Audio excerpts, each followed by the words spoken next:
नमस्कार दोस्तों, आशा करता हूँ आप सब अच्छे होंगे और अपने अपने एग्जाम्स की तैयारी अच्छे से कर रहे होंगे। आज हम भारतीय संविधान के टॉप 50 क्वेश्चंस लेकर आए हैं। ये वो प्रश्न हैं जो सभी एग्जाम्स में बार बार पूछे जाते हैं या इनके पूछे जाने की संभावना बहुत ज़्यादा है। अगर आपकी पॉलिटी की तैयारी पहले से है तो एक तरीके से ये रिवीजन वीडियो है, अन्यथा तो आपके लिए ये एक रामबाण वीडियो साबित होने वाला है, क्योंकि यहाँ पर हमने वो ज़्यादातर प्रश्न लिए हैं जो पिछले वर्षों में विभिन्न परीक्षाओं में पूछे गए हैं। तो चलिए बिना किसी देर के वीडियो को शुरू करते हैं। लेकिन वीडियो शुरू करने से पहले अगर आप हमारे चैनल पर नए हैं तो प्लीज़ चैनल को सब्सक्राइब जरूर करें, और अगर अभी तक आपने हमारा टेलीग्राम चैनल ज्वाइन नहीं किया है तो लिंक डिस्क्रिप्शन में आप वहाँ से ज्वाइन कर सकते हैं। देखिए, पहला प्रश्न है कि संविधान सभा के संवैधानिक सलाहकार कौन थे। बहुत इंपॉर्टेंट प्रश्न है। सिविल सर्विसेज एग्जाम में भी कई बार, यूपीपीसीएस जैसे एग्जाम्स में भी कई बार पूछा गया है। शरद चंद्र बोस, के एम मुंशी, रफ़ी अहमद किदवई, बेनेगल नरसिंह राव। सही आंसर है ऑप्शन नंबर 4, बेनेगल नरसिंह राव। इसे बी एन राव भी आता है कभी कभी, ठीक है, शॉर्ट में नाम आता है कभी कभी बी एन राव। तो सही आंसर होगा बेनेगल नरसिंह राव या बी एन राव। बढ़ते हैं नेक्स्ट प्रश्न पर। प्रश्न नंबर 2 है, संविधान सभा के अस्थायी अध्यक्ष कौन थे। B R Ambedkar, doctor Rajendra Prasad, Sachchidanand Sinha, K M Munshi. इसका सही आंसर है ऑप्शन नंबर 3, सच्चिदानंद सिन्हा। सच्चिदानंद सिन्हा संविधान सभा के अस्थायी अध्यक्ष थे, जबकि स्थायी अध्यक्ष पूछा जाए तब आप लगाएंगे डॉक्टर राजेंद्र प्रसाद। तो डॉक्टर राजेंद्र प्रसाद, ध्यान दीजिए, जो कि भारत के प्रथम राष्ट्रपति थे, वो संविधान सभा के स्थायी अध्यक्ष थे, जबकि सच्चिदानंद सिन्हा भारतीय संविधान सभा के अस्थायी अध्यक्ष थे। बढ़ते हैं नेक्स्ट प्रश्न पर। प्रश्न नंबर 2, निम्नलिखित में से 2 शब्द कौन से हैं जिनका समावेशन 42वें संविधान संशोधन द्वारा संविधान की उद्देशिका का मतलब होता है प्रस्तावना में किया गया है। तो वो 2 शब्द बताने हैं जो 42वें संविधान संशोधन द्वारा भारतीय संविधान की उद्देशिका मतलब की प्रस्तावना में जोड़े गए हैं। तो 42वां संविधान संशोधन 1976 में हुआ था, और यहाँ पर जो 2 मुख्य शब्द जो भारत की प्रस्तावना में जोड़े गए वो कौन कौन से हैं। धर्मनिरपेक्ष लोकतांत्रिक, प्रभुत्व संपन्न लोकतांत्रिक, समाजवादी धर्मनिरपेक्ष, धर्मनिरपेक्ष गणतंत्र। इसका सही आंसर है ऑप्शन नंबर 3 कि समाजवादी और धर्मनिरपेक्ष। ये 2 शब्द हैं जो 42वें संविधान संशोधन अधिनियम 1976 के द्वारा भारतीय संविधान की प्रस्तावना में ऐड किए गए थे। बढ़ते हैं प्रश्न नंबर 4 पर कि भारतीय संविधान सभा की प्रारूप समिति, जिसे ड्राफ्ट कमेटी या मसौदा समिति भी कहते हैं, ठीक है, तीनों एक ही बात है, या प्रारूप समिति, ड्राफ्ट कमेटी या मसौदा समिति, इसके अध्यक्ष कौन थे। देखिए, ये एक 7 सदस्यीय समिति थी जिसका मुख्य कार्य था संविधान को लिखना या संविधान को तैयार करना। इसके अध्यक्ष कौन थे। ऑप्शन 3 हैं, doctor Rajendra Prasad, Jawaharlal Nehru, doctor B R Ambedkar, Purushottam Das Tandon. इसका सही आंसर है option number 3, doctor B R Ambedkar. पढ़ते हैं नेक्स्ट प्रश्न पर। प्रश्न नंबर 5 कि भारतीय संविधान की संघीय शक्ति समिति के अध्यक्ष कौन थे। संविधान निर्माण के समय विभिन्न समितियों का निर्माण किया गया था, जिसमें एक समिति थी संघीय शक्ति समिति। इसके अध्यक्ष कौन थे। ऑप्शन है Sardar Patel, doctor B R Ambedkar, Alladi Krishnaswami Ayyar, Pandit Jawaharlal Nehru. इसका सही आंसर है ऑप्शन नंबर 4, पंडित जवाहरलाल नेहरू। बढ़ते हैं नेक्स्ट प्रश्न पर। प्रश्न नंबर 6, भारतीय संविधान सभा में महिला सदस्यों की संख्या, कुल संख्या कितनी थी। 10, 12, 13 और 15। इसका सही आंसर है ऑप्शन नंबर 4, भारतीय संविधान सभा जो गठित हुई थी उसमें महिला सदस्यों की संख्या 15 थी। बढ़ते हैं नेक्स्ट प्रश्न पर। प्रश्न नंबर 7, भारतीय संविधान में समवर्ती सूची की अवधारणा कहाँ से ली गई है। ये प्रश्न बहुत इंपॉर्टेंट है और बहुत बार पूछा जाता है। ऑप्शंस हैं अमेरिका, आयरलैंड, ऑस्ट्रेलिया, कनाडा। इसका सही आंसर है समवर्ती सूची की जो बात है, ये अवधारणा है, ये ऑस्ट्रेलिया के संविधान से अभिप्रेरित है या ऑस्ट्रेलिया के संविधान से ली गई है, ठीक है। तो ये बहुत इंपॉर्टेंट प्रश्न था। अगर नीति निर्देशक तत्व आए तब आप आयरलैंड का संविधान लगाएंगे, ठीक है। ये भी बहुत पूछा जाता है, नीति निर्देशक तत्व आए तब आप आयरलैंड लगाएंगे। जब संघीय व्यवस्था की बात आए, संघीय व्यवस्था ये कहाँ से ली गई है, तब आप कनाडा लगाएंगे। या शक्तियों का वितरण आए या अवशिष्ट शक्तियाँ हैं तब आप कनाडा लगाएंगे। और अगर मूल अधिकार आए मूल अधिकार कहाँ से लिए गए हैं, तब आप अमेरिका लगाएंगे। और मूल कर्तव्य की बात आए तब आप रूस लगाएंगे। ये इंपॉर्टेंट फैक्ट्स हैं, यहाँ से प्रश्न बन सकता है। बढ़ते हैं नेक्स्ट प्रश्न पर। प्रश्न नंबर 8, भारतीय संविधान की प्रस्तावना कहाँ के संविधान से ली गई है? कनाडा, ब्रिटेन, अमेरिका, सोवियत रूस। इसका सही आंसर है ऑप्शन नंबर 3, अमेरिका के संविधान से ली गई है। पढ़ते हैं नेक्स्ट प्रश्न पर। प्रश्न नंबर 9, भारतीय संविधान के किस भाग में पंचायत से संबंधित उपबंध का उल्लेख किया गया है? भाग नंबर 11, भाग 10, भाग 12, भाग 9। इसका सही आंसर है भाग नंबर 9 में। ठीक है, और अनुसूची पूछी जाए तब आप लगाएंगे अनुसूची नंबर 11 में। ठीक है, पंचायत का उपबंध किया गया है और ये किया गया 73 में संविधान संशोधन अधिनियम 1992 के द्वारा। ठीक है, जो कि लागू हुआ था 1 अप्रैल 1993 से। ठीक है, तो ये फैक्ट याद रखिए, यहाँ से प्रश्न कभी कभी बन सकता है। बढ़ते हैं नेक्स्ट प्रश्न पर। प्रश्न नंबर 10, भारतीय संविधान में कुल कितनी अनुसूचियां हैं? 8, 10, 12, 14। ध्यान दीजिए, जब संविधान बना था मूल स्वरूप में अपने, तब 8 अनुसूचियां थी, लेकिन वर्तमान में अब 12 अनुसूचियां हैं। तो option number 3 is the correct answer. बढ़ते हैं नेक्स्ट प्रश्न पर। प्रश्न नंबर 11, भारतीय संविधान की किस अनुसूची में दल बदल के आधार पर निरअर्हता के बारे में उपबंध का उल्लेख किया गया है? देखिए, दल बदल का जो प्रावधान था वो 52वें संविधान संशोधन अधिनियम 1985 के द्वारा जोड़ा गया। ठीक है, इसके द्वारा जोड़ा गया। ठीक है, अभी किस अनुसूची में जोड़ा गया है? 12वीं अनुसूची, 11वीं अनुसूची, 9वीं अनुसूची, 10वीं। तो इसका सही आंसर है ऑप्शन नंबर 4, 10वीं अनुसूची। बढ़ते हैं नेक्स्ट प्रश्न पर। प्रश्न नंबर 12, भारतीय संविधान की किस अनुसूची में पंचायती राज संस्थाओं का प्रावधान है? तो मैंने भी बताया था पंचायती राज संस्थाएं भाग नंबर 9 और अनुसूची नंबर 11। ठीक है, इसी तरीके से अगर नगर पालिकाएं आए, नगर पालिका या नगर पंचायत, ठीक है, नगर पालिकाएं जिसमें नगर पालिकाएं, नगर पंचायत, नगर निगम आते हैं, तब ये 12वीं अनुसूची। ठीक है, तब आप लगाएंगे 12वीं अनुसूची। बढ़ते हैं नेक्स्ट प्रश्न पर। प्रश्न नंबर 13, कि भारत के संविधान का कौन सा अनुच्छेद अस्पृश्यता का उन्मूलन करता है, यानी छुआछूत का उन्मूलन करता है या छुआछूत का विरोध करता है? ठीक है, अनुच्छेद 15, अनुच्छेद 16, अनुच्छेद 17, अनुच्छेद 18। इसका सही आंसर है ऑप्शन नंबर 3, अनुच्छेद 17।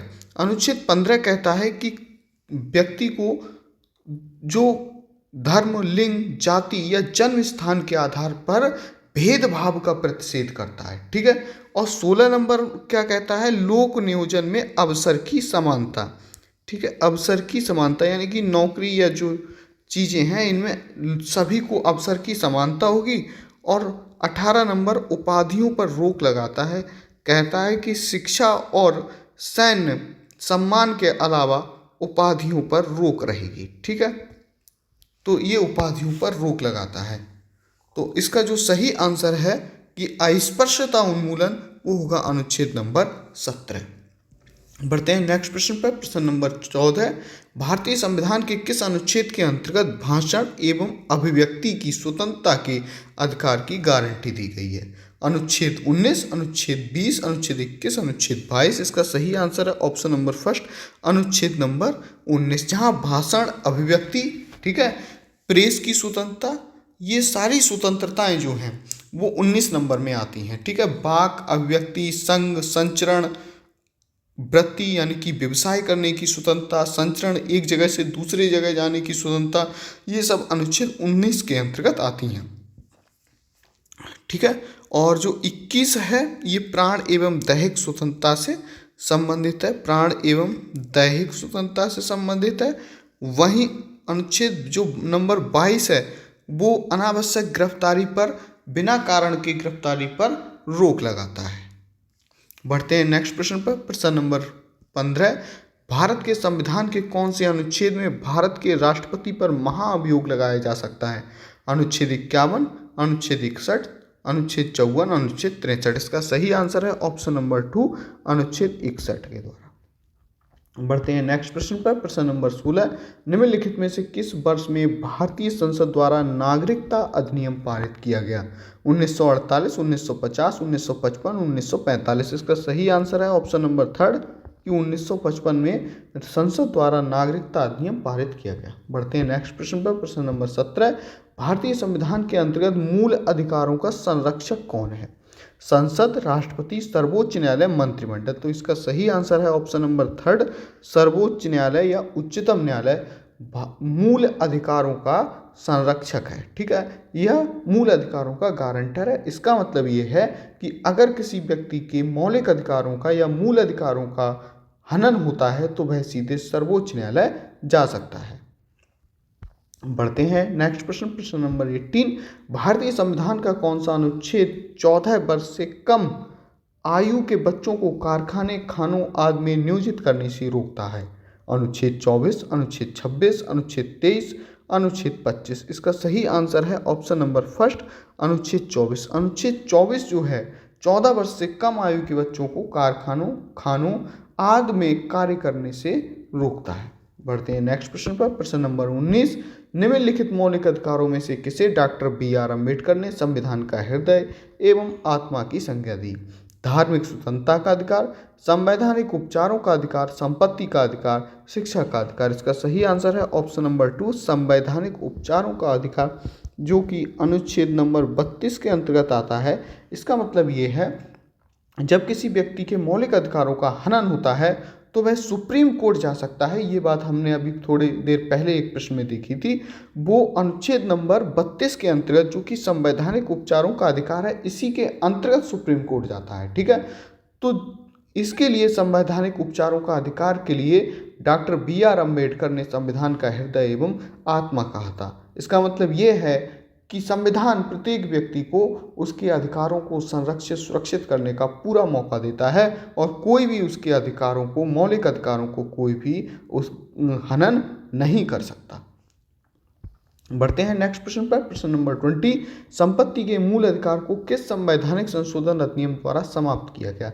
ध्यान दीजिए, जब मूल रूप से संविधान बना था तो 7 मौलिक अधिकार थे या मूल अधिकार थे। ठीक है, 7 मूल अधिकार थे, किंतु 44वें संविधान संशोधन अधिनियम 1978 के द्वारा एक मूल अधिकार, जो कि अनुच्छेद 31 में था, पहले अनुच्छेद 31 में था, इसके लिए अब हटा दिया गया और इसे अब भाग 12 और अनुच्छेद 300 का में ऐड कर दिया गया, या 300A में ऐड कर दिया गया।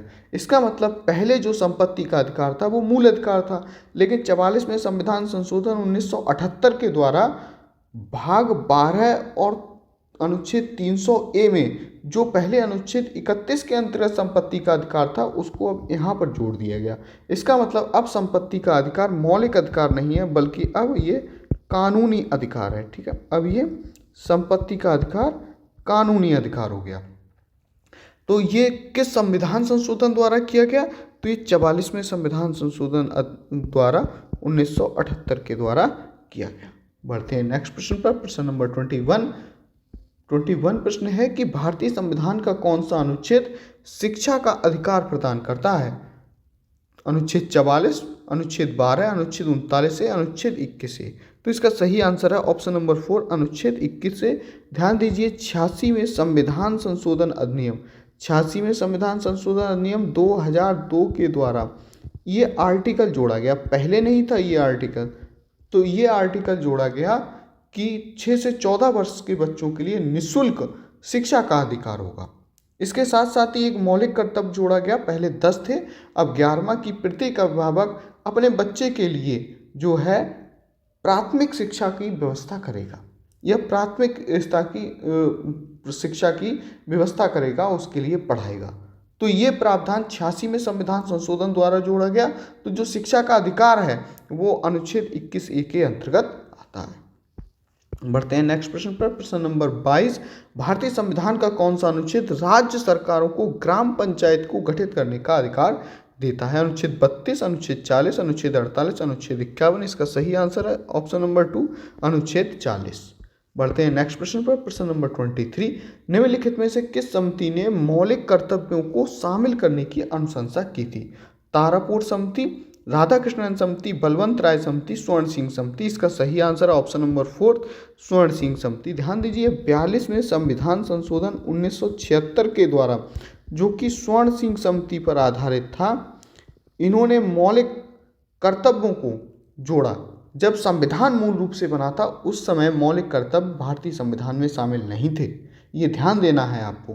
ये बाद में 42वें संविधान संशोधन अधिनियम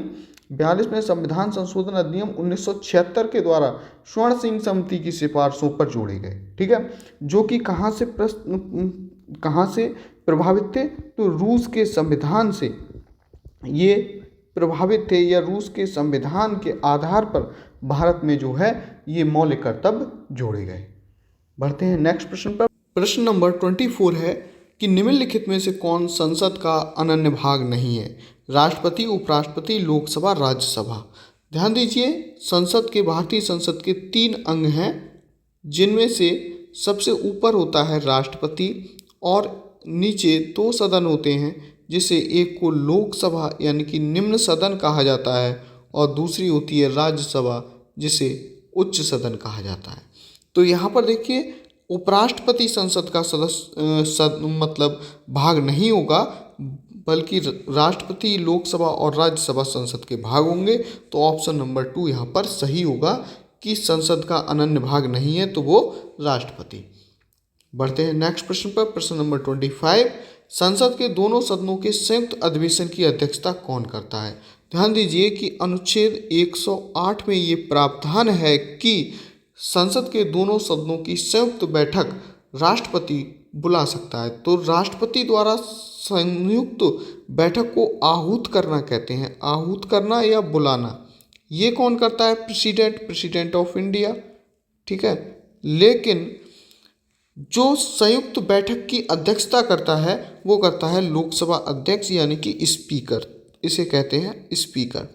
ठीक है, तो ये ध्यान दीजिए कि संयुक्त बैठक बुलाएगा तो राष्ट्रपति, लेकिन उसकी अध्यक्षता कौन करेगा? लोकसभा का अध्यक्ष, और ये आता है अनुच्छेद 108 के अंतर्गत।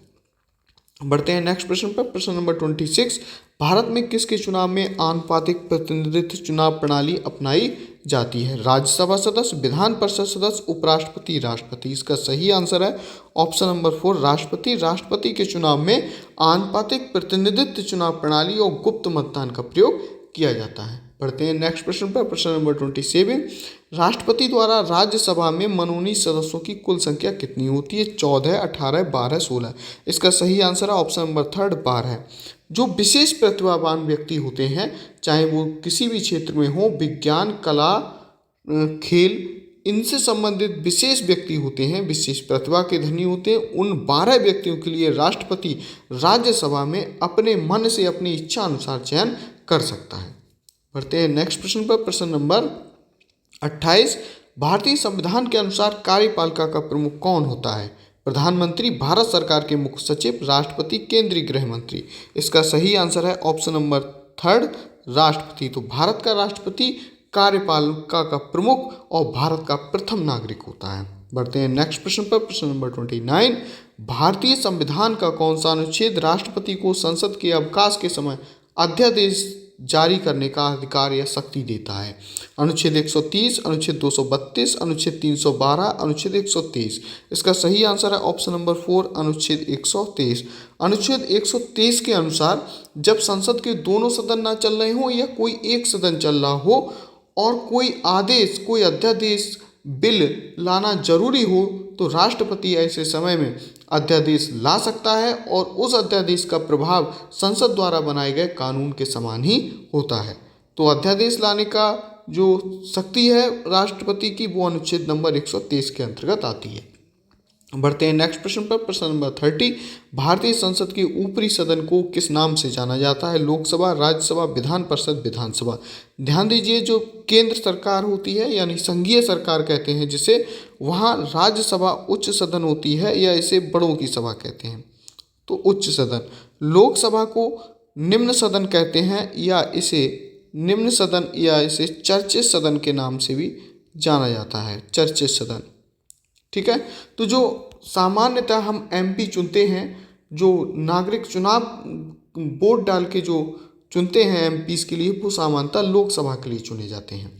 और राज्यसभा के सदस्यों का चुनाव प्रत्यक्ष रूप से जनता द्वारा नहीं किया जाता है। ठीक है।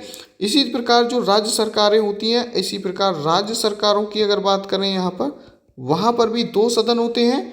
विधानसभा सेम निम्न सदन है जहाँ एमएलएस का चुनाव होता है और व्यक्ति यानी कि सभी नागरिक वोट डाल के एमएलएस को इलेक्ट करते हैं, चुनते हैं। वही विधानसभा सेम उच्च सदन होता है जहाँ विधान परिषद सदस्यों का चुनाव डायरेक्ट व्यक्तियों द्वारा या नागरिकों द्वारा नहीं किया जाता है। तो ऊपरी सदन यहाँ पर होगा ऑप्शन नंबर 2 राज्यसभा। ठीक है। बढ़ते हैं नेक्स्ट प्रश्न पर। प्रश्न नंबर 31, राज्यसभा के सदस्यों का कार्यकाल कितने वर्ष का होता है? 3 वर्ष, 4 वर्ष, 5 वर्ष, 6 वर्ष। इसका सही आंसर है ऑप्शन नंबर 4 6 वर्ष। राज्यसभा के सदस्यों का कार्यकाल 6 वर्ष होता है, जबकि लोकसभा के, ध्यान दीजिए, लोकसभा के सदस्यों का कार्यकाल या विधानसभा के राज्यों में, ठीक है, इनका कार्यकाल 5 वर्ष होगा। और राज्यसभा और विधान परिषद ये एक तरीके से कार्य करती हैं।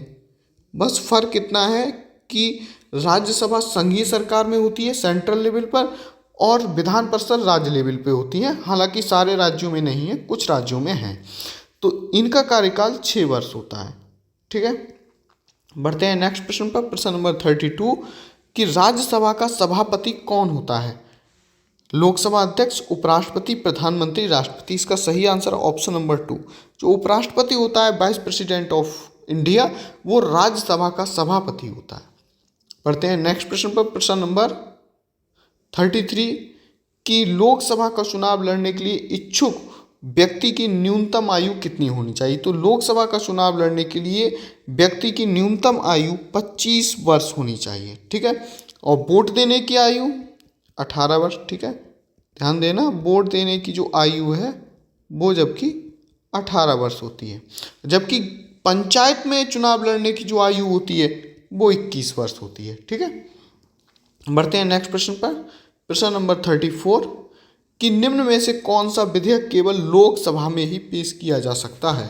संविधान संशोधन विधेयक, सरकारी विधेयक, धन विधेयक, निजी सदस्य विधेयक। इसका सही आंसर है धन विधेयक। धन विधेयक जो कि अनुच्छेद 110 के अंतर्गत आता है, अनुच्छेद 110 के अंतर्गत आता है, वो केवल और केवल लोकसभा में पेश किया जा सकता है। राज्यसभा के लिए वह 14 दिन में वापस करना होता है और राज्यसभा को इससे संबंधित बहुत ज़्यादा अधिकार नहीं है। बढ़ते हैं नेक्स्ट प्रश्न पर। प्रश्न नंबर 35 कि वास्तविक कार्यपालिका शक्ति मंत्रिपरिषद में निहित होती है, इसके प्रधान कौन होते हैं? राज्यसभा के अध्यक्ष, उपाध्यक्ष, प्रधानमंत्री, राष्ट्रपति। तो वास्तविक, देखिए, कार्यपालक जो प्रधान होता है वो राष्ट्रपति होता है, लेकिन वास्तविक कार्यपालक का जो शक्ति होती है वो हमेशा प्रधानमंत्री के हाथ में होती है और मंत्रिपरिषद के हाथ में होती है एक तरीके से, लेकिन उनका प्रधान जो होता है, जिसे सदन का नेता कहा जाता है, वो प्रधानमंत्री होता है। ठीक है। तो इसका सही आंसर होगा ऑप्शन नंबर 3। बढ़ते हैं नेक्स्ट प्रश्न पर। प्रश्न नंबर 36 सामूहिक रूप से मंत्रिपरिषद किसके प्रति उत्तरदायी होती है? राष्ट्रपति, प्रधानमंत्री, लोकसभा या संसद। संविधान के अनुच्छेद 75(3) में ये प्रावधान है कि जो मंत्रिपरिषद होगी वो सामूहिक रूप से लोकसभा के प्रति उत्तरदायी होगी। तो ऑप्शन नंबर 3 इसका सही आंसर होगा। बढ़ते हैं नेक्स्ट प्रश्न पर। प्रश्न नंबर 37 कि भारत में किसी भी सदन का सदस्य हुए बिना कोई व्यक्ति कितने समय तक मंत्री पद पर रह सकता है? यानी कि कोई व्यक्ति जो ना तो राज्यसभा या ना लोकसभा का सदस्य है, फिर भी वो मंत्री रह सकता है, कितने समय तक? तो इसका सही आंसर है ऑप्शन नंबर 2 6 माह तक। तो 6 माह तक कोई भी व्यक्ति बिना किसी सदन का सदस्य हुए भी मंत्री या प्रधानमंत्री या मुख्यमंत्री इस पद पर रह सकता है। बढ़ते हैं नेक्स्ट प्रश्न पर। प्रश्न नंबर 38 है कि लोकसभा अध्यक्ष अपना त्यागपत्र किसको देता है? राष्ट्रपति को, उपराष्ट्रपति को, प्रधानमंत्री को, लोकसभा उपाध्यक्ष को। तो इसका सही आंसर है वो है लोकसभा उपाध्यक्ष को। ठीक है। इसे कहते हैं डिप्टी स्पीकर, डिप्टी स्पीकर, और लोकसभा अध्यक्ष को कहते हैं स्पीकर। तो जो स्पीकर होता है सामान्यतः वो अपना जो त्यागपत्र होगा वो डिप्टी स्पीकर के लिए देगा। प्रश्न नंबर 39 है गैर सदस्य के रूप में संसद के किसी एक सदन की कार्रवाई में भाग ले सकता है, यानी कि संसद का सदस्य ना होते हुए भी वो संसद में भाग ले सकता है।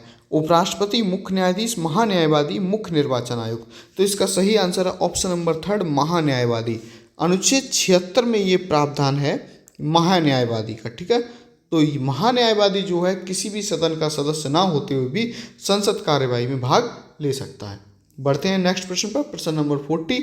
भारत में केंद्र और राज्य सरकारों की सभी प्राप्तियां और व्यय की समपरीक्षा करने की जिम्मेदारी निम्नलिखित में से किसकी होती है? यानी कि जो भारत सरकार और राज्य सरकारों की जो आय और व्यय है उसकी समपरीक्षा करने की जिम्मेदारी किसकी होती है? महाधिवक्ता, संघ लोक सेवा आयोग, भारत के महान्यायवादी, नियंत्रक एवं महालेखा परीक्षक। इसका सही आंसर है ऑप्शन नंबर 4, नियंत्रक एवं महालेखा परीक्षक, जिसे कैग कहते हैं, controller and auditor general of India. अनुच्छेद नंबर 148 के तहत ये प्रावधान है कि जो नियंत्रक एवं महालेखा परीक्षक का पद इसमें इंक्लूड किया गया है अनुच्छेद 148 में, और 149 में इसके कार्यों का वर्णन किया गया है। बढ़ते हैं नेक्स्ट प्रश्न पर, प्रश्न नंबर 41। भारत के मुख्य न्यायाधीश की नियुक्ति कौन करता है? भारत के राष्ट्रपति, सर्वोच्च न्यायालय के वरिष्ठ न्यायाधीशों के परामर्श से भारत के राष्ट्रपति, सर्वोच्च न्यायालय और उच्च न्यायालय के वरिष्ठ न्यायाधीशों के परामर्श से भारत के राष्ट्रपति, सर्वोच्च न्यायालय, उच्च न्यायालय के न्यायाधीश। इसका सही आंसर है सिर्फ और सिर्फ भारत के राष्ट्रपति। तो भारत के मुख्य न्यायाधीश की नियुक्ति भारत के राष्ट्रपति द्वारा की जाती है। बढ़ते हैं नेक्स्ट प्रश्न पर, प्रश्न नंबर 42। उच्चतम न्यायालय के न्यायाधीशों की सेवानिवृत्ति आयु है 65 वर्ष, 55 वर्ष, 60 वर्ष, 58 वर्ष। इसका सही आंसर है ऑप्शन नंबर फर्स्ट, जो उच्चतम न्यायालय है यानी कि जो सुप्रीम कोर्ट है, ठीक है, सुप्रीम कोर्ट के जो न्यायाधीश हैं उनकी जो सेवानिवृत्ति की आयु 65 वर्ष है, जबकि उच्च न्यायालय की अगर बात करें, हाई कोर्ट की बात करें, ठीक है, हाई कोर्ट, उच्च न्यायालय, उनकी जो सेवानिवृत्ति की आयु होगी वो 62 वर्ष होगी। बढ़ते हैं नेक्स्ट प्रश्न पर, प्रश्न नंबर 43। भारत के सर्वोच्च न्यायालय ने संविधान के आधारभूत ढांचे या जिसे मूल ढांचा कहते हैं, इसका जो प्रावधान किस बाद में दिया था? तो ये प्रश्न बहुत इंपॉर्टेंट है, कई बार विभिन्न सिविल CSE यानी कि सिविल सर्विसेज एग्जाम में पूछा गया है। गोलकनाथ 1967, केशवानंद भारती 1973, शंकरी प्रसाद 1951, सज्जा सिंह 1965। इसका सही आंसर है ऑप्शन नंबर 2, केशवानंद भारती 1973 में सर्वोच्च न्यायालय ने कहा था कि भारतीय संसद संविधान के जो मूल ढांचा है उसमें छेड़छाड़ या संशोधन नहीं कर सकती। बढ़ते हैं नेक्स्ट प्रश्न पर, प्रश्न नंबर 44। किसके फैसले भारत के बाकी सभी न्यायालय के को मानने होते हैं? भारत के उच्चतम न्यायालय, भारत राज्यों के उच्च न्यायालय, जिला न्यायालय, कोई विकल्प सही नहीं है। इसका सही आंसर ऑप्शन नंबर फर्स्ट, जो भारत के उच्चतम न्यायालय यानी सुप्रीम कोर्ट ऑफ इंडिया है, इसके जो डिसीजंस होंगे वो सभी न्यायालयों में माननीय होते हैं। बढ़ते हैं नेक्स्ट प्रश्न पर, प्रश्न नंबर 45। संविधान की व्याख्या करने का अंतिम अधिकार किसे है? लोकसभा अध्यक्ष, राष्ट्रपति, अटॉर्नी जनरल ऑफ इंडिया, सर्वोच्च न्यायालय। इसका सही आंसर है ऑप्शन नंबर 4, सर्वोच्च न्यायालय संविधान का अंतिम व्याख्याता है, ठीक है। बढ़ते हैं नेक्स्ट प्रश्न पर, प्रश्न नंबर 46 कि भारत के संविधान का कौन सा अनुच्छेद उच्च न्यायालय को रिट जारी करने का अधिकार देता है? जैसे कि सुप्रीम कोर्ट या सर्वोच्च न्यायालय की बात आए, सर्वोच्च न्यायालय, तो हमने बताया था शुरू में कि अनुच्छेद 32 के तहत कोई भी व्यक्ति जिसके मौलिक अधिकारों का हनन होता है वो सीधे सुप्रीम कोर्ट जा सकता है। तो सुप्रीम कोर्ट अनुच्छेद 32 के तहत रिट जारी करता है, ठीक है, विभिन्न प्रकार की रिट होती है, जारी कर सकता है। लेकिन यही कार्य अगर उच्च न्यायालय को करना हो तो उच्च न्यायालय यह कार्य किस अनुच्छेद के तहत करेगा, किस अनुच्छेद के तहत रिट जारी करेगा? तो वो अनुच्छेद नंबर है 226, ठीक है। तो सही आंसर होगा अनुच्छेद नंबर 226, क्योंकि यहाँ पर हाई कोर्ट की बात की गई है। बढ़ते हैं नेक्स्ट प्रश्न पर, प्रश्न नंबर 47। निम्नलिखित में से किसका गठन भारतीय संविधान के अनुच्छेद 280 के तहत किया गया है? महाधिवक्ता, राष्ट्रीय महिला आयोग, वित्त आयोग, केंद्रीय सतर्कता आयोग। इसका सही आंसर है ऑप्शन नंबर 3, वित्त आयोग। वित्त आयोग का गठन जो है अनुच्छेद 280 के तहत किया गया है। बढ़ते हैं नेक्स्ट प्रश्न पर, प्रश्न नंबर 48।